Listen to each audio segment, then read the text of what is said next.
Hello everybody, my name is Madison, and today I would like to talk to you all about stress reduction techniques. So have you, my fellow students, or anybody else, felt like this during finals week? Stressed, out of control, and simply not knowing what to do next? I know I have.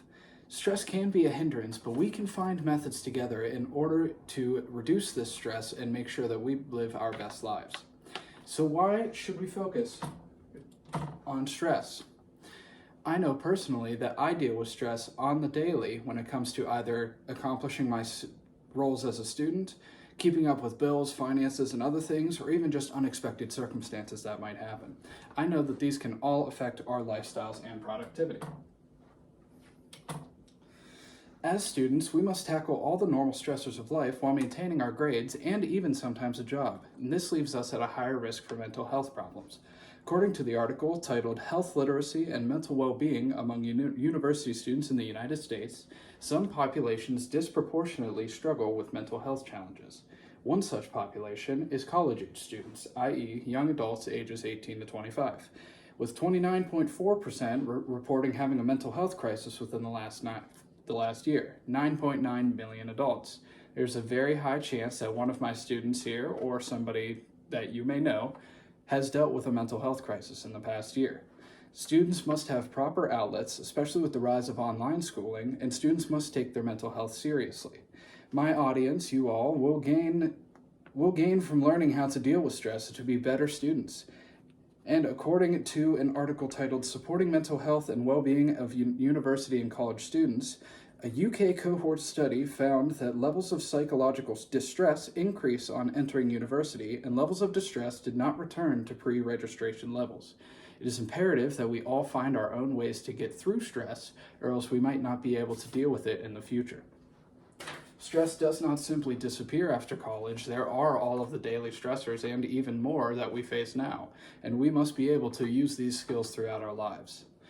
The first solution that I would like to give to you all in order to reduce stress is mindfulness, or mindfulness-based stress reduction, which I will be referring to as MBSR. According to the founder of this strategy, this is from their website, MBSR is a gentle yet effective method that encourages the patient to develop a profound inquiry into the application of mindfulness, defined as moment-to-moment, non-judgmental awareness, and mindfulness-based coping strategies in real life. Essentially, this includes acknowledging, feeling, and understanding where these stressors are coming from, why you might be feeling stressed about these certain things, and finding ways that you are able to overcome and get through them. This leads not only to ways to reduce your own stress, but also ways to help find your own methods to reducing stress. According to an article that dealt with the problems with online schooling in South Korea, literature in the field of educational psychology suggests that fostering metacognitive strategies, such as mindfulness, in learned sets is likely to result in their improved academic performance. Not only reducing stress, but it would also help us be better as students. The second solution that I would like to give to you all is community. Now, firstly, I know personally, and I've said this before, but I believe we all can agree that there are a lot of stressors that come with being a student, whether it be finishing the assignments on time, knowing when all of your assignments are, juggling multiple courses, or simply just knowing the material. And I know that I have used a lot of different study groups and office hours in order to ensure that I have the best possible scenario in order to perform well.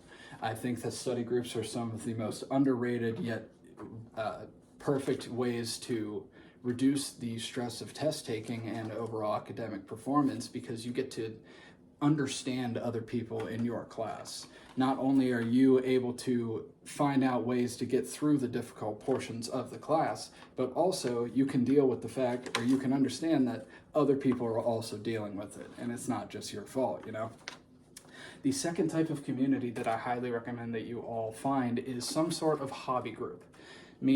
Now, I think that finding a group of people that has similar interests to you and similar ideas and beliefs and such is a great way in order to foster a stress-free life. There is nothing more stress relieving than simply being able to find other people who enjoy the things you do and talk about that rather than all the stressors of your life. According to an article titled Student Mental Health and Well-Being, a Review of Evidence and Emerging Solutions, this article talked about solutions that community can provide during pandemic-related academic issues. There were 3 points in this. The first being embrace technological innovations that can improve student well-being while still honoring the fundamental need for human relationships. I believe that's big. You definitely need to make sure that you are fostering human relationships. Number 2, overcome turf wars and divisions. Embrace big tent thinking for social and emotional development and well-being support. Try to include everybody involved. Step 3, build new integrated monitoring and response systems to address the urgent needs of young people. There are often times where people need to reach out to their professor and it might not be an appropriate time for them, or they might need mental health services and that doesn't happen appropriately. And these things need to be addressed, especially when students might be isolated with a sickness or something else. These specific methods might not all work for you, but I believe that what these methods do is they allow you to explore yourself and what you find stressful and stress reducing. While you might believe that focusing on your stress with the mindfulness and it doesn't actually help because now you're just even more stressed, this does teach you that you found one other way to not reduce stress. Either way, these methods will help you find your perfect balance of a stress-free life. I believe that we can use these methods to become our best selves. These methods can help us become our happiest and most productive. And I believe personally that people are not only their happiest when they are less stressed, but also their most productive. We as students and as future workers will be able to be our best selves if we are much less stressed. We must find our own ways to reduce stress. And so in this speech, I've gone over how bad of a problem stress is, especially for students, ways that we can reduce our stress, and life with and without these methods. I hope that you all try these methods, find your own solutions to stress reduction, and live your best stress-free life. And that's my work session. Thank you.